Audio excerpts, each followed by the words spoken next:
Buenas noches.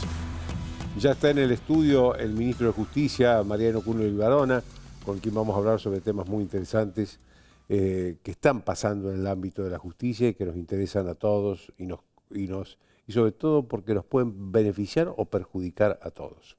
Pero antes quería decirles que la situación en Venezuela es a cada minuto más dramática. La gente está en la calle. La gente está en la calle dispuesta a enfrentarse con una dictadura. Eso habla bien de muchos venezolanos, pero también habla de la posibilidad de una tragedia social. Hoy se derribaron 2 estatuas enormes de Hugo Chávez.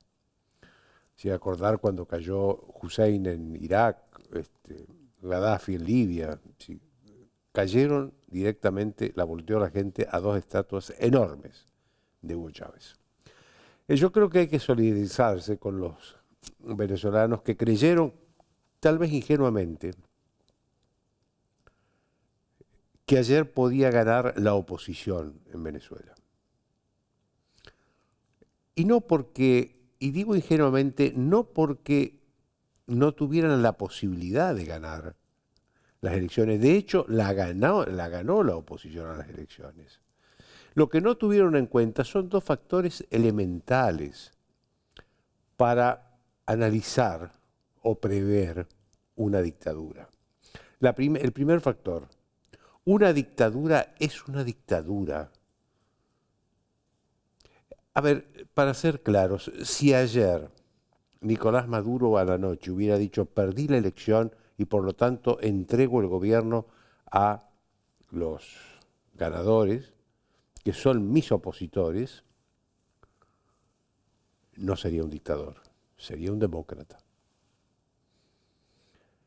En esa ingenuidad cayó también hasta el presidente de Brasil, Lula, que le pidió que reconozca el resultado electoral. ¿A quién? ¿A una dictadura le van a pedir que reconozca el resultado electoral cuando el resultado le es adverso? El otro factor, se analizan mucho los temas políticos e ideológicos, pero no los temas personales. ¿Dónde va Maduro si mañana tiene un ataque de ganas de vivir tranquilo y dice dejo el gobierno, me voy, chau? ¿Dónde se va a vivir? Venezuela no puede. Bueno, ahí hay una versión que dice que Putin le ofreció vivir en Rusia. Debe ser una tragedia vivir en la fría Rusia a un hombre del Caribe. Y no tiene mucho más. Hoy reconocieron a 3 países importantes, reconocieron el triunfo de Maduro. ¿Saben quiénes son? Rusia, China e Irán. Esos son los únicos 3 países importantes. Nada más. El factor personal influye mucho. Influye mucho. No saben dónde lo meten a este tipo si es que deja el gobierno. Este año se cumplen 25 años desde que llegó el chavismo al poder. Llegó en 1999. 14 años gobernó Chávez, 11 años está gobernando Maduro. En el acto que hicieron, un acuerdo con las conducciones militares. Los grandes aliados de Chávez y de Maduro son las conducciones militares. Conducciones militares, no digo todos los militares, las conducciones militares. Gente que ha estado, yo nunca estuve en Venezuela, pero gente que ha estado en Venezuela me dijo que es escandaloso el espectáculo, el protagonismo que en actos oficiales tienen los jefes militares. Mucho más protagonismo que los ministros, que los legisladores elegidos por la sociedad. Mucho más protagonismo que ellos. Entonces no es solo el destino personal de Maduro, es el destino personal de funcionarios del régimen y de jefes militares. De hecho, el jefe militar más importante, el general Padrino López, se llama Padrino, no sé si es casualidad, ya fue sancionado por los Estados Unidos. ¿Qué hacen? ¿A dónde se mete esa gente si cae el régimen? La conclusión es que en ningún caso el gobierno de Maduro hubiera aceptado la derrota. Nunca. Nunca.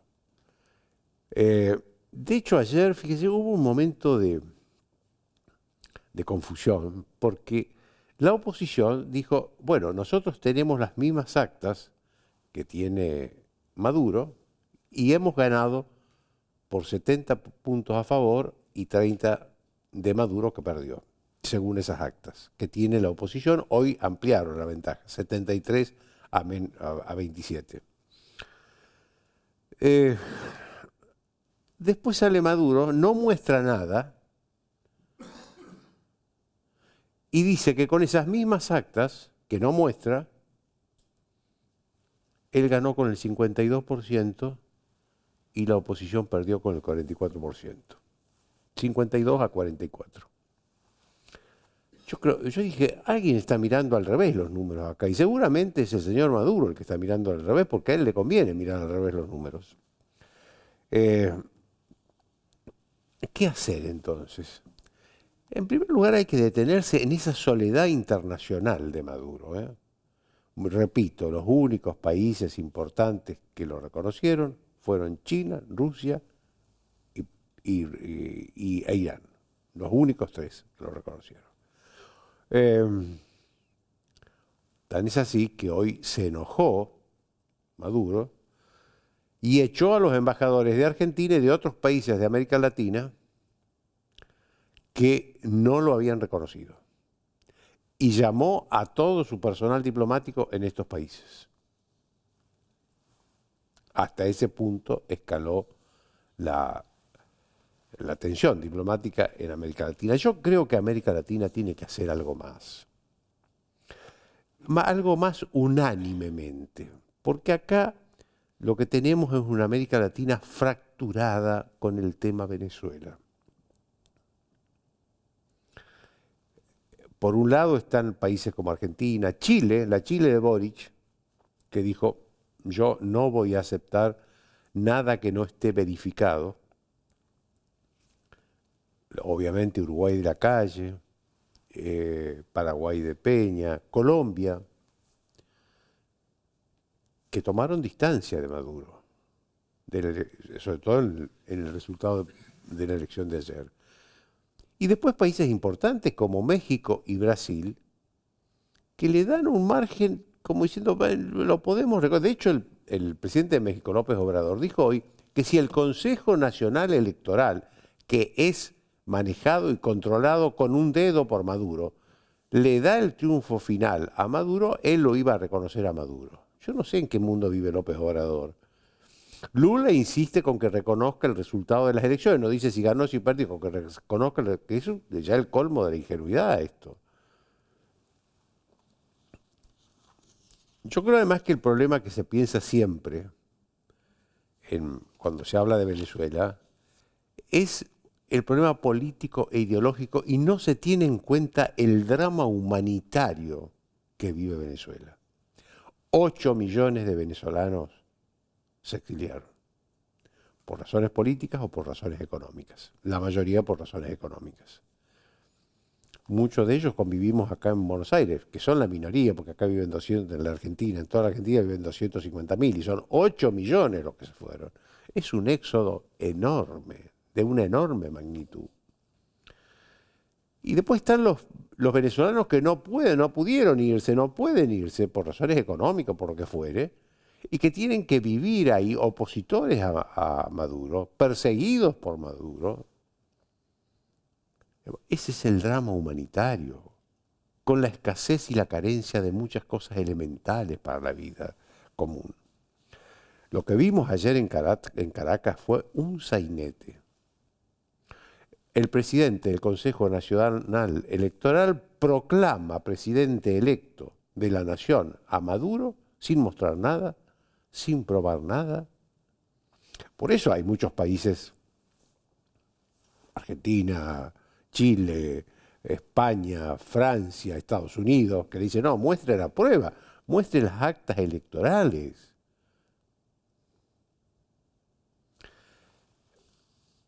Eso es la prueba de que es una dictadura. ¿A quién se le ocurrió pedirle a Macron, el presidente de Francia, cuando lo reeligieron hace poco tiempo, que muestre el acta electoral las pruebas de que fue reelegido. A nadie, pues nadie duda de la democracia de Francia, nadie duda de la República de Francia. De Venezuela, de la democracia o del régimen de Maduro, sí se duda y mucho. Entonces estamos ante una situación que es la situación en la que quería que estemos Maduro. Hubo fraude electoral, hubo un resultado en el que nadie cree, hay un gobierno que dice que se va a quedar pase lo que pase, y el resto del mundo y de los opositores no tienen muchas herramientas, salvo la gente en la calle y la presión internacional. El presidente Javier Milei hoy le reaccionó y le pidió a las Fuerzas Armadas de Venezuela que hagan respetar la voluntad popular.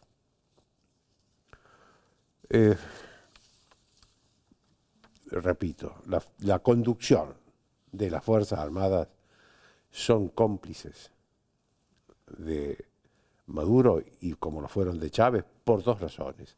Porque le dieron plata en compra de armas enormes y hay comisiones enormes y versiones coincidentes dicen que son cómplices también en el tráfico de drogas. Esta es la conducción, vuelvo a decir, no estoy hablando de todos los militares de abajo ni de los del medio, de la conducción de las Fuerzas Armadas de Venezuela, son esto y por eso están abrazadas a Maduro, esas conducciones. Pero pongamos la mirada en el centro de la cuestión. 8 millones de venezolanos que se fueron del país. Más millones de venezolanos que están dentro del país. Miran cómo va a reaccionar el mundo ante un dictador que se robó una elección. Veremos cómo reacciona el mundo. Después de una breve pausa, el ministro de Justicia, Mariano Julio Ibarra.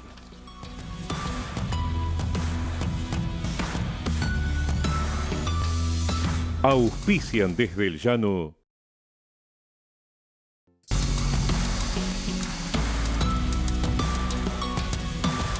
Dona sangre.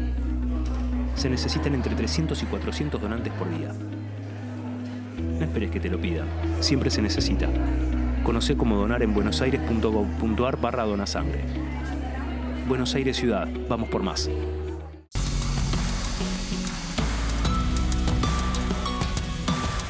Legislatura porteña. Entérate de todo lo que estamos haciendo. Ingresá a legislatura.gov.ar para saber más.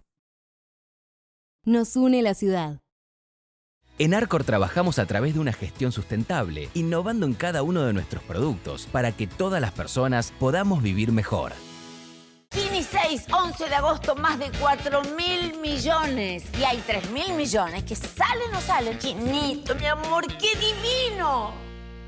Ya podés bajar la app Alerta Tigre para conectarte al instante con nuestro centro de monitoreo. Tigre, municipio. Grupo Petersen, desde 1920, construyendo el país.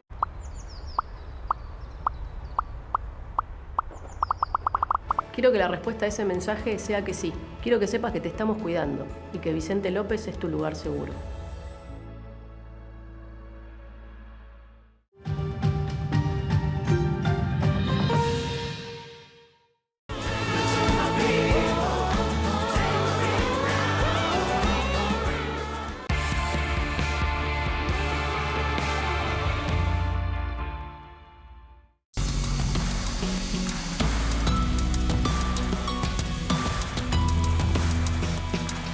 Bien, como les dije, el ministro de Justicia, Mariano Cunio Libarona.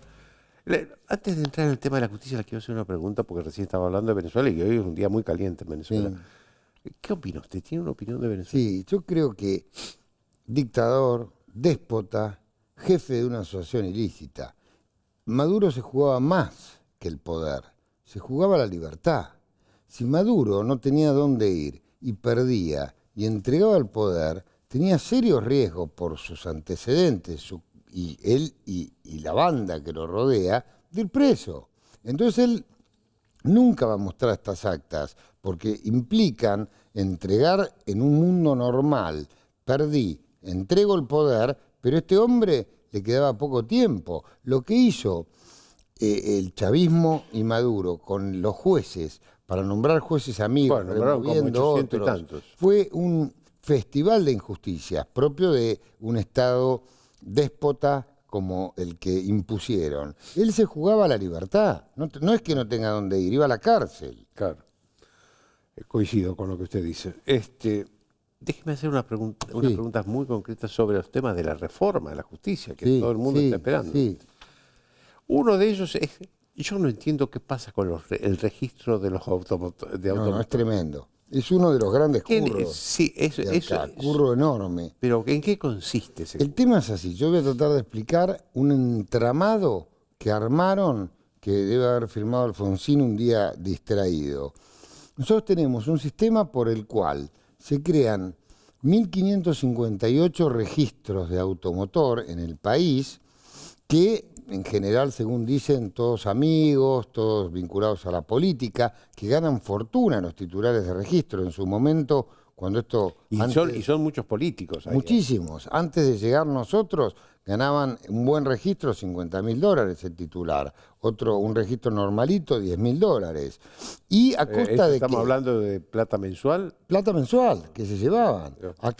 Y de ahí bajan a unos entes que administran la plata y de esos entes generan al ciudadano, al argentino, una vida ingrata porque paga el automóvil entre un 6 y un 9% más con un montón de gastos, formularios, impuestos, tasas, renovaciones que no tienen sentido. Y entonces eso le genera un costo enorme. El diseño de Javier Milei es, primero, acabar los curros. 2, facilitar la vida a los argentinos. Y en ese marco, nosotros vamos a terminar con el curro de los registros.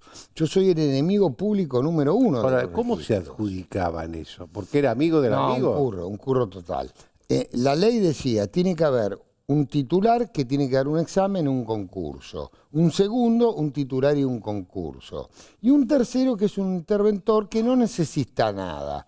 Los últimos nombramientos no se hacían los exámenes, directamente nombraban al interventor amigo. Entonces, soslayaban el examen, parece Maduro, soslayaban el examen y directamente nombraban un amigo. Entonces eso se tiene que terminar. ¿Cómo tiene que ser el trámite para el argentino? Sencillo, rápido, digital.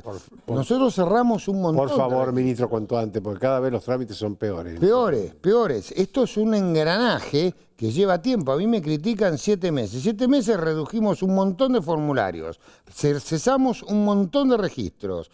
Cesamos con las intervenciones y vamos por más. Estamos en un estudio tremendo para normativizar y solucionar esto. Hay buenos proyectos en el Congreso. Agos Carreño, Tetas, uno de una diputada Vázquez, otro reciente muy bien de Cristian Ritondo. Tiene que ordenarse esto, porque el registro es uno de los tantos curros, como el INADI, como los CAG. Déjeme preguntarle sobre eso, porque sobre eso lo van a criticar. Sí. ¿Qué va a pasar con el INADI? El INADI es el instituto que supuestamente debería... La discriminación, xenofobia y el racismo. Sí. Un invento impresionante. 418 empleados. Empezó con 50, después 150, ahora 158. ¿Cuál era el mecanismo? Tal vez igual que en Venezuela. Nombrar a través de un derecho o de una necesidad, crear un organismo, llenarlo de políticos. Si van a trabajar bien, si no, no importa. Cobran igual. Costos tremendos. El INADI ganaba más de 1.000 millones de pesos por año. Era el destino el presupuesto.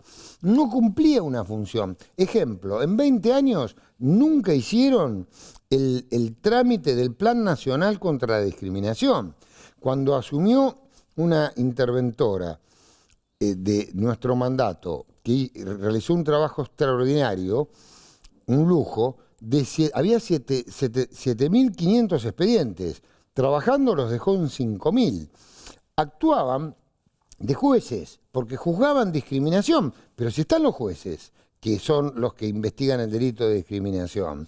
Después, por ejemplo, hubo un día que se reunieron en el Congreso que para realizar la Asamblea Nacional de Mujeres afrodescendientes, lesbianas, bisexuales, travesti, trans y no binarios y afro. Yo los vi tomando agua.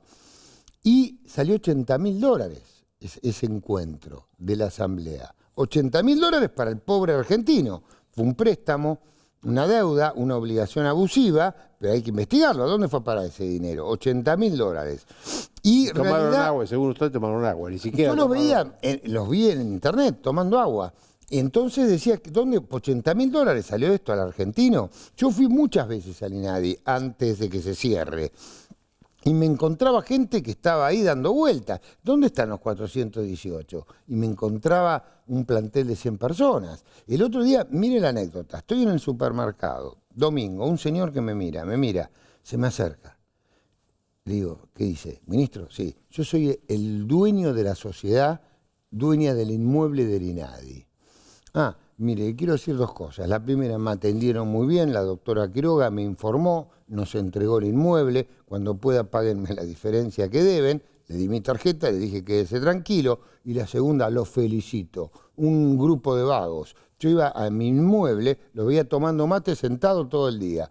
Yo muestro lo que son los formularios que daban, dibujitos, sin contenido. También no había hubo mucha una discriminación, política. ¿no? Hay discriminación, pero no hubo política. No, pero digo, había discriminación de parte de ellos. Claro. Ellos defendían a los amigos, pero si había algún acto discriminatorio contra los que no eran amigos, no defendían. No. Y pocos casos llegaban a tribunales. Los expedientes los archivaban en lugar de mandarlos a la justicia, por ejemplo. Y los sueldos. A mí lo que creo es en la malversación de los fondos del Estado, a través de endeudamiento, a través de emisión, cosa que hoy con el equipazo económico que tenemos no se hace, y creaban dinero, votos. Ese era el mecanismo.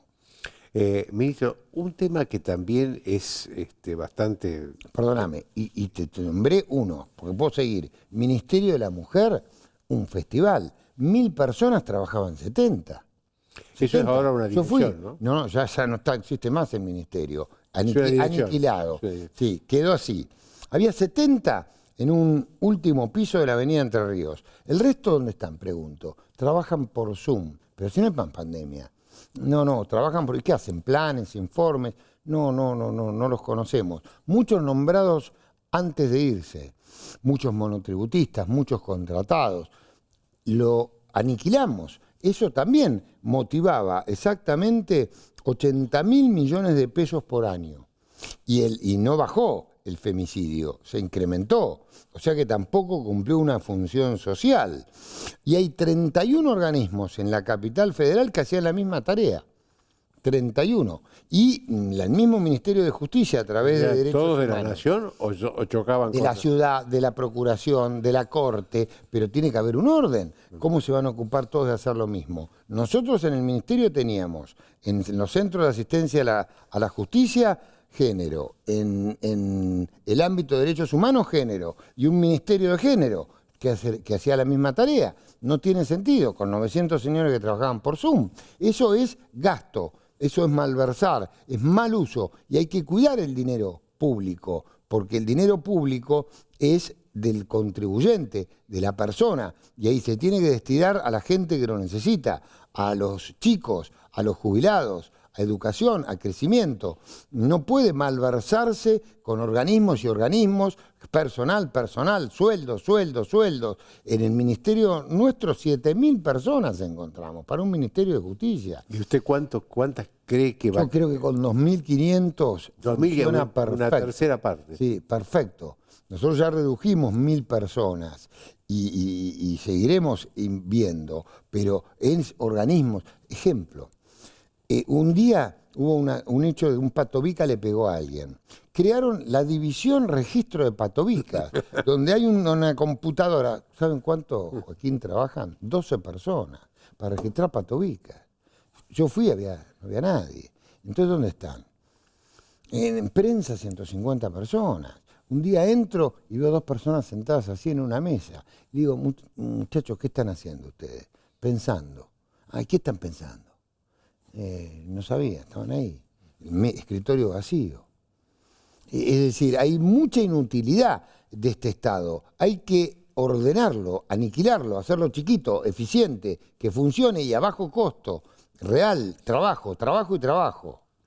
Ministro, hay otro tema que la gente le importa mucho, que es la imputabilidad de los chicos de menores. ¿A qué edad lo quiere llevar usted? Yo lo charlé mucho con la ministra Bullrich. Yo estaba inclinado, según las legislaciones extranjeras, en los 14, Patricia me convenció en los 13. Y lo voy a fundar en dos grandes troncos. ¿Por qué 13?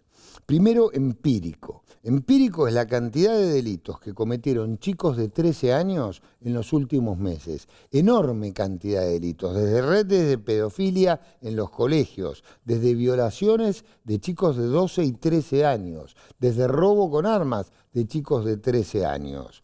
Y segundo, los estudios neurológicos que estudiando, por ejemplo, a Campbell, que es Premio Nobel de Medicina del año 2020, él hace análisis del cerebro y llega a la conclusión, y por eso ganó el Premio Nobel en un libro que se llama Principios de Neurología, que el chico a partir de los 13 años precisamente desarrolla su capacidad. Entonces, un chico de 13 de hoy no es el mismo chico de 1980, cuando se dictó la ley. 80, hace 53 años. Era otro joven. Hoy tiene voluntad, conocimiento, discernimiento, actúa con dolo, sabe lo que hace, tiene plena capacidad de comprensión de la criminalidad del acto. ¿Cuánto es el porcentaje de jóvenes de esa edad? De 13 en adelante, sí. Muchísimos, muchísimos. Yo le diría que hoy estamos hablando del orden de los 250 a 300 chicos que están en situación de imputabilidad. Se va a agrandar a partir de que haya más menores imputados, con sistema de sanción y resocialización.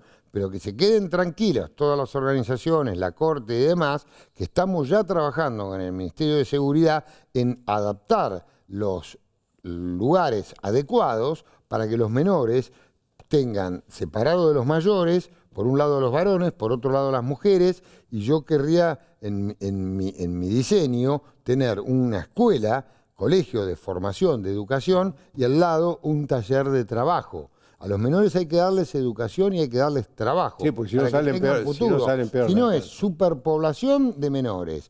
Hay lugares que tienen capacidad para 250 y hay 350, duermen en la vereda. Entonces tienen que tener un lugar idóneo. Si no, no sirve. Si no hay contagio carcelario, salen peor. Y hay que educarlos, hay que resocializarlos, si no, como mandan los tratados internacionales, la ley y el sentido común. Todas las teorías de la pena apuntan a eso. Entonces hay que tener un lugar adecuado y en eso estamos haciendo esfuerzos. Ministro, yo sé que usted tiene una especial preocupación por instalar el sistema acusatorio. Sí, es mi vida. Pero quisiera que le expliquemos a la gente cómo cambia la justicia cuando pasa del actual sistema al sistema acusatorio. Es buenísima la pregunta porque yo a veces creo que no me entienden o no lo saben. En nuestro sistema, que desde hace 2 siglos, tenemos un juez de instrucción que instruye, juzga, y un fiscal que instruye y juzga, versus la defensa, todo en un proceso escrito, en un expediente enorme, juicios que duran 20 años. Esto es el sistema que uno ve en las películas, sistema norteamericano, inglés, fiscal y defensor, y un juez imparcial, que solamente dispone de detenciones, allanamientos, interceptaciones de teléfonos.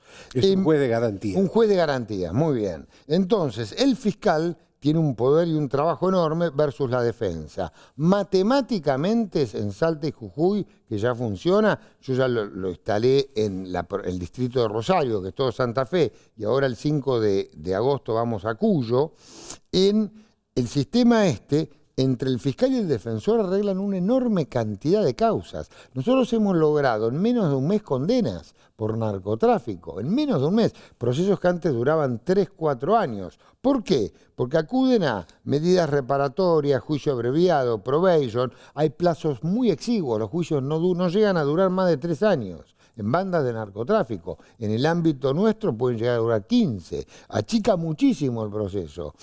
Y entonces, yo quiero más, Quiero sistema acusatorio en todo lo que estoy haciendo, que es modificando las estructuras, creando buenos edificios, salas de audiencias, separando al fiscal de las defensorías, buenos lugares de trabajo, computación, tecnología, conectividad, y estoy gastando los ahorros que genero, que no son muchos, en medios de prueba. Compramos un montón de aparatos que se cuiden los delincuentes, que abren los teléfonos y podés encontrar las ramificaciones. Para atacar el narcotráfico son fantásticos. Existía uno solo, yo ya tengo 3 que compré, para Rosario y ahora 2 más para la zona de Cuyo. Y cronógrafos para hacer rápido las pericias de la droga. Entonces yo necesito no solamente cambiar la ley, sino darle instrumentos estructurales a los tribunales y a los fiscales, sobre todo, para que lleven a cabo las investigaciones, medios de pruebas novedosos. Y necesito más. Voy por el juicio por jurados, esto no es una deuda de la Constitución, es una deuda de Cornelio Saavedra, del año 1810. Juan José Paso ya hablaba de los juicios por jurados. La Asamblea del año 13. Pero se inscribe en la Constitución. Se conscribe en la Constitución, pero la Asamblea del año 13 ya lo tenía. Es una deuda histórica. Fíjense el éxito. Trump lo juzgó un tribunal por jurados. ¿Alguien dijo algo? Nadie lo cuestionó. Al juez acá lo hubiesen matado. La bondad de la participación de la voluntad soberana del pueblo en el juicio es brutal. A ver, le voy a hacer le voy a transmitir un cuestionamiento que viene sobre todo de académicos del derecho de ese tema, que dice que el juicio por jurado servía cuando el jurado podía estar aislado de lo que pasaba en el exterior. Pero que ahora la tecnología de las comunicaciones avanzó tanto que es imposible. Ojo, se tiende a lo mismo, que es la reserva. No se buscan que los vean en un hotel 10 días como en las películas, pero tienen que dejar tu teléfono, no pueden conectarse con el mundo exterior y tienen que concentrarse, y las experiencias en las provincias que lo tienen funcionan muy bien.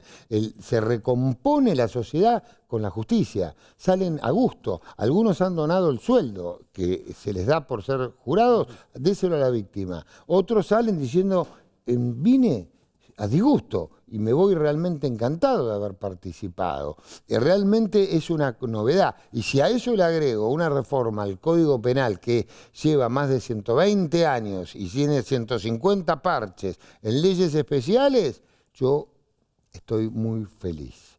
Y ahora voy con algo nuevo, que es la oralidad en el ámbito civil y comercial, que es que se establezca rápido audiencias personales del juez, audiencias de mediación, audiencias de conciliación. El juez ordena la prueba, un mecanismo que trabajé con el Colegio de Abogados y la Asociación de Magistrados. Claro, porque ese sistema solo existía en el ámbito penal. Yo lo quiero llevar a civil y a comercial, para ganar celeridad. Claro. Y aparte el juez en persona, con las partes, hablando, viéndolos a los ojos, estando él es indelegable, bajo apercibimiento, lo dice el artículo 2 de la ley, bajo apercibimiento de mal ejercicio en sus funciones. Es decir, eso sería un cambio rotundo, una justicia distinta. Vamos por pasos gigantes, hemos hecho muchísimo.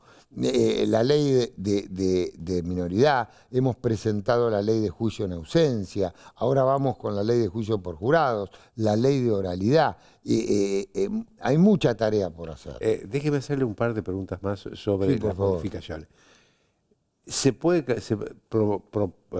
¿Proyecta usted cambiar el divorcio? Que digamos... Sí. Vuelvo a la decisión de Javier Milei. Cambiarle la vida a los argentinos. Hacerle más fácil. Si 2 personas maduras, con abogados, están de acuerdo en ir al escribano y hacer el divorcio directamente ante el escribano y después que lo homologue el juez, ¿qué problema hay? Una sucesión que sale una fortuna, porque es un porcentaje del patrimonio del acervo patrimonial, se hace ante el escribano. Evitamos todo el engorro tribunalicio, abogado, fortuna. La mayoría de las sucesiones son no contenciosas. Sí, exactamente. Entonces, solo las grandes fortunas. Es matemática, aparte, en general, porque a vos te toca tanto, a vos te toca tanto. Y este es el acervo patrimonial. Se ponen de acuerdo. ¿Para qué tienen que ir a tribunales? Que les sale carísimo tanto abogado, tanto porcentaje, tanto ley de honorarios a favor de los abogados. Ya hasta los abogados me van a odiar a mí. Bueno, la cuestión es que la realidad es facilitarle. Mire que tiene que volver al estudio No, después, yo no vuelvo. Ah, ¿no? Yo no vuelvo. No. Yo quiero terminar este sueño, una Argentina con una justicia distinta, y me voy a dedicar a mi nieto, a mi familia, a terminar mis libros. Le agradezco mucho, ministro. Gracias, Joaquín. Ha sido muy claro. Una pausa y retomamos el tema Venezuela con Fernando Iglesias acá y María Eugenia Talerico desde no sé dónde está porque la deportaron, quiso entrar a Venezuela y la deportaron de Venezuela.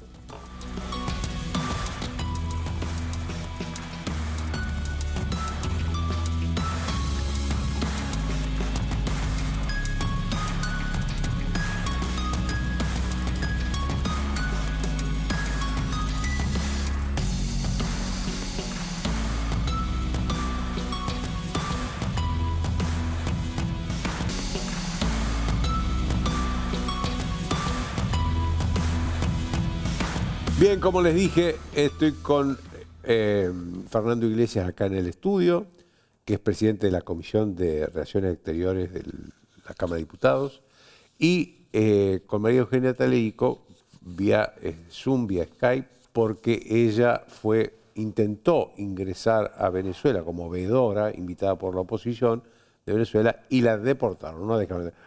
Buenas noches, María Eugenia. ¿Cómo fue el trámite de esa deportación? Bueno, buenas noches. Quiero saludarlos, Joaquín, también a Fernando. Bueno, la verdad que fui confiada en que como habíamos tenido una invitación y era un proceso de elecciones, que aparentemente iba a ser esos inconvenientes, pero ni bien llegar, empiezan a hacerte preguntas, aparecen muchas personas como que empiezan a googlear los datos, anotan, sacan. Enseguida retienen los reportes, van, vienen. Una vez yo llegué con 2 personas de ahí de Chile que y me encerraron en el famoso cuartito que tienen ahí Alejandro Giovanni, pero no con demasiado... María Eugenia, un minuto porque mejoramos la comunicación porque está muy entrecortada y seguimos con usted. Fernando, yo creo que, hoy fue un día mucho más importante que ayer por todas las cosas que pasaron y que eran imprevisibles en Venezuela. La gente en la calle, a pesar de un ejército que defiende haber tirado abajo las estatuas de Chávez. ¿Cómo analizás vos eso? Además, la desesperación de Maduro de echar a embajadores porque no reconocen su gobierno o su presidente, su triunfo. ¿Cómo ves esto? ¿Cómo termina esto? ¿Cómo te imaginas que puede terminar? Bueno, yo creo que Joaquín, son signos inequivocables de la decadencia de un régimen. Son cosas que no eran pensables. No es la primera vez que la dictadura chavista hace fraude. Ya lo hizo. Es la primera vez que lo hace en una situación de semejante debilidad donde no le basta el control de las Fuerzas Armadas. Ayer había 2 escenarios posibles. Uno muy improbable, en el que todos teníamos la obligación de creer y de trabajar para eso, que era que Maduro saliera, reconociera el triunfo aplastante de la oposición. Pero no hubiera sido un dictador, eso hubiera sido un demócrata. Sí, lo dijiste bien. No solo eso, yo creo que eso no lo podía hacer, para empezar, porque probablemente Diosdado Cabello le hubiera pegado un tiro por la espalda, ¿no? Claro. Pero además porque se hubiera caído el gobierno, aún sacando eso, que es una especulación mía, aún sacando eso, al otro día se caía el gobierno. Y desde ahora hasta el momento de la asunción todavía hay unos 5 meses más o menos. Entonces, la única forma que tenía era un escenario para mí hasta cierto punto cantado, y así lo anticipé. La dictadura de Maduro iba a salir a decir que ganó las elecciones. Y después después lo vamos viendo. Y depende, ¿de qué depende de todo esto? De la reacción del pueblo. El pueblo venezolano está en las calles. La reacción de las barriadas pobres que eran las barriadas chavistas, es impresionante. Las escenas de la moto corriendo con la cabeza de la estatua de Chávez atada atrás, son imágenes dantescas para la dictadura, y depende mucho de la comunidad internacional. Y hasta ahora los únicos que han reconocido son los chicos malos del planeta. Por supuesto, Irán, Rusia y Cuba, Irán, Rusia y China entre los importantes, y Cuba y Nicaragua entre los de acá. Entonces, me parece que está muy claro que hay una gran debilidad, inclusive con pronunciamientos muy prudentes. Brasil no ha reconocido, Colombia no ha reconocido, la Unión Europea no ha reconocido, Estados Unidos no ha reconocido, y ha habido países que directamente han dicho es fraude, y que son los que ahora, en su locura, la dictadura de Maduro quiere expulsar, en una situación que es increíblemente complicada para la Argentina. Argentina tiene 6 asilados políticos en la embajada. Así es. El mismo gobierno que los persiguió porque se asilaron por un pedido de captura. A mí me cae un cierto cargo de conciencia, porque nosotros hicimos una conferencia en la Cámara de Diputados con María Corina Machado, que organizamos con el equipo de político de la campaña de Corina Machado. Se hizo, Corina habló con los diputados del PRO, de la Libertad Avanza, del radicalismo, de Hacemos Coalición Federal, de la Coalición Cívica, y a los 3 días tenían pedido de captura. Y a los 10 días estaban refugiados en la embajada, y no les dieron los salvoconductos que la ley internacional les garantiza, y ahora están ahí. Y el mismo gobierno, la misma dictadura que hizo todo esto, que los persiguió, que no les dio los salvoconductos, ahora quiere que Argentina saque a los diplomáticos de ahí. Y hoy hubo un intento de amedrentamiento, no digo de copar la embajada, pero hubo movimientos muy raros, sí, con armas largas, etcétera. Entonces, toda una situación extremadamente peligrosa. La situación puede degenerar en cualquier cosa. La escuchamos a María Eugenia, a ver si la escuchamos mejor. María Eugenia, en síntesis, por lo que la escuchábamos, usted ni siquiera pudo salir del aeropuerto y entrar a Caracas unas horas. Usted directamente no salió del aeropuerto, tuvo que tomar otro avión. De pronto te rodean y te llevan al avión sin que dispongas de documentación. ¿Se siente mal?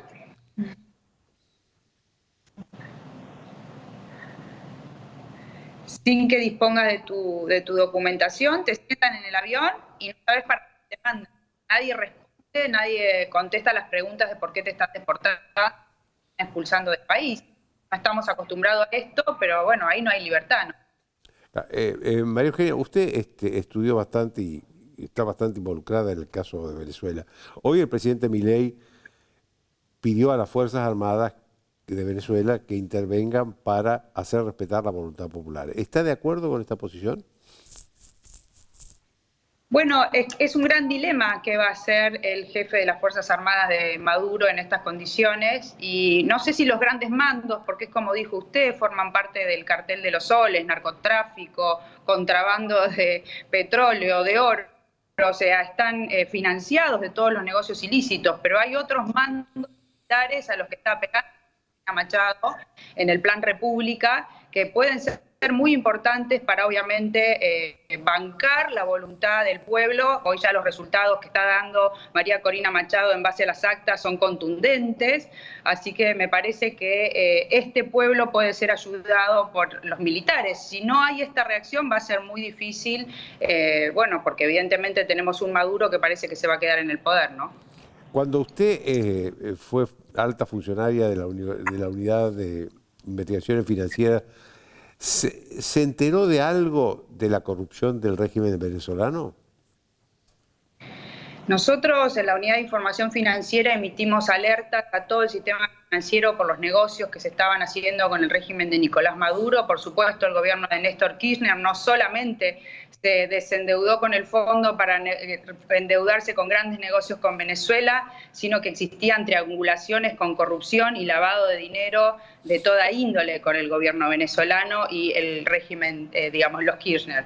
Esto existía y emitimos sanciones y alertas internacionales también en el marco del Grupo de Lima, en virtud del cual el presidente Mauricio Macri les prohibió el ingreso a la Argentina.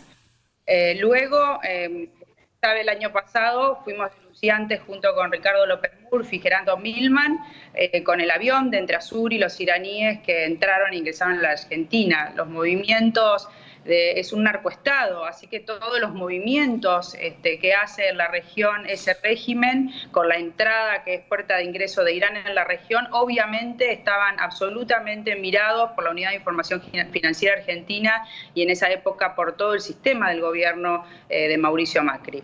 Así que con toda esa información fui a Venezuela y cuando me dijeron que no me dejaban entrar, dije, no me voy a poner a discutir mucho, no vaya a hacer cosa que en el ingreso termine en algún lugar donde obviamente ahí no hay Estado de Derecho, no hay ley, y como ustedes saben, el centro de torturas más importante de América Latina se encuentra en Venezuela. Esto está reconocido por los organismos de derechos humanos.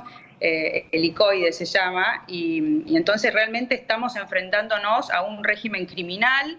Creo que hay que dejar de tratar a Venezuela como una democracia. Esto ha sido todo un gran fraude, es una ficción. Estamos frente a un autócrata totalitario, violador de los derechos humanos, con procesos en la Corte Penal Internacional y pedidos de captura por parte de los tribunales de Estados Unidos. Gracias, María Eugenia. Usted nombró a López Murphy recién y quiero expresarle nuestra solidaridad porque esta semana perdió a su hija, murió la hija de López Murphy. Fernando, a propósito de lo que hablaba María Eugenia recién, que decía que ella creía que con toda la descripción terrible que hizo de Maduro, pero cree que se va a quedar en el gobierno. ¿Vos crees que esa es la situación? ¿Ese va a ser el final? Yo creo que la moneda está en el aire. Sabemos por lo que acabas de decir que por propia voluntad no se va a ir, pero hay factores que lo pueden... Y el primero, la preservación de la propia vida y de la propia libertad, ¿no? Si yo fuera Maduro no estaría muy tranquilo con Diosdado Cabello a mis espaldas y la Corte Penal Internacional delante mío. Por lo tanto, si me ofrecen un salvoconducto a Rusia, a Cuba, lo pensaría. Y siempre, mira, ¿sabes lo que pasa, Joaquín? Yo estoy en contra del escepticismo, porque muchos dicen, no, con los votos las dictaduras no caen y esta dictadura... Digo, pocos meses antes de la caída del muro de Berlín, nadie podía ni siquiera sospechar que semejante régimen que tenía 70 años de duración se iba a caer, y se cayó. Y en la Argentina también tenemos una experiencia, ¿no?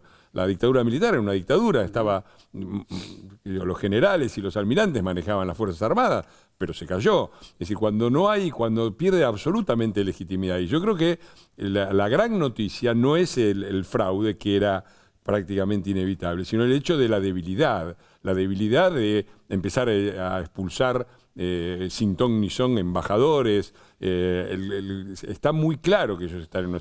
Y está muy claro también que ganó la oposición, porque María Corina Machado está declarando, tenemos el 70 y pico % de las actas, ganamos con alrededor del 70% de los votos, tenemos las pruebas, podemos mostrarlos. Va a ser muy difícil para todo un sector socialdemócrata que siempre ha mirado, lamentablemente, lo digo como ex votante del Partido Democrático Italiano y ex votante del PSOE español, lamentablemente son sectores que han mirado con simpatía y condescendencia dictaduras sangrientas. Sectores, ¿no? No todos. No todos. Felipe González, no. Zapatero, un actor central ahí, siempre enroscado, foto con Maduro. Fue el que legitimó a Maduro. Exactamente. Los propios Estados Unidos. Yo tengo más simpatía por el Partido Demócrata que por Trump, no me cabe duda. Ahora, la política exterior del Partido Demócrata ha sido un desastre. Desde Obama, que vienen haciendo concesiones, y ahora de nuevo van al Acuerdo de Barbados, ponen la cara, le creen a la dictadura, les levantan las sanciones y otra vez se llaman así. Entonces, a todos esos sectores decisivos, porque Brasil siempre tuvo un rol muy importante en esto. Yo no puedo pensar la dictadura de Chávez sin el apoyo de Brasil y del PT brasilero. Hoy Lula está diciendo, ojo, tenés que reconocer los resultados. Amorín se expresa con prudencia, pero no legitimó el resultado que da la dictadura. Entonces me parece que lo que pase ahí, estas dudas se van a transformar en certezas de que ganó la oposición, de que hubo fraude, y yo creo que la capacidad de sustentación de la dictadura está puesta en duda y creo que lo están percibiendo. Dejémosle las últimas palabras a María Eugenia Tallerico. A ver, María Eugenia, lo que quiero preguntarle es si usted coincide con este pronóstico, esta previsión sobre el futuro que está haciendo Fernando, o usted tiene otra impresión de lo que puede pasar en Venezuela? Yo creo que lo que estamos viendo en principio es una radicalización de Maduro con la expulsión de las embajadas, el retiro de sus embajadores en los países, que la comunidad internacional tiene que reaccionar muy rápidamente, mucho más rápido quizás que los propios mecanismos le permiten, para que si se quiere haya un bloqueo inmediato comercial, cibernético, logístico. Realmente hay que reaccionar a la altura de las circunstancias, hay que pedir que se proteja en los acuerdos la vida de María Corina Machado y de los opositores. Esto se puede hacer en una mesa de diálogo. Para mí acá Brasil debería tener un papel muy preponderante con Amorín, que es una persona confiable, que está viendo lo que sucedió, porque todavía está en Venezuela, y ojalá, como dice Fernando, acepten algún salvoconducto, algún país como pueda ser Cuba, Rusia o alguno de sus colegas en la geopolítica, sus amigos. Pero esto se está complicando, no parecería un Maduro que vaya a aflojar, así que en una mesa de negociación me imagino también quizás un Estados Unidos en este gobierno con preponderancia y que obligue al régimen a aceptar el resultado, porque esto es un golpe de Estado.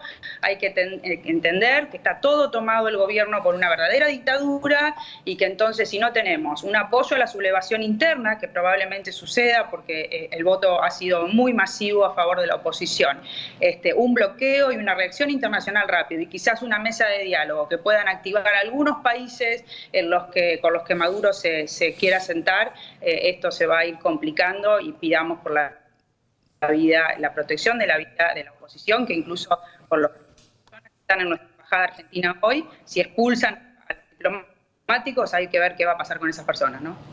Le agradezco mucho a los dos, han sido muy claros. Gracias a vos. Gracias, María Eugenia, por estar con nosotros desde algún lugar del Buenas mundo. noches.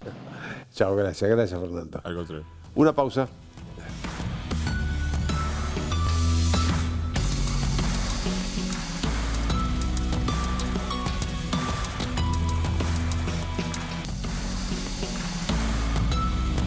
Bien, de las muchas imágenes que hoy se conocieron de Venezuela, hay una que me impactó muchísimo, que fue las dos imágenes, una de la mañana, otra de la tarde, de gente tirando abajo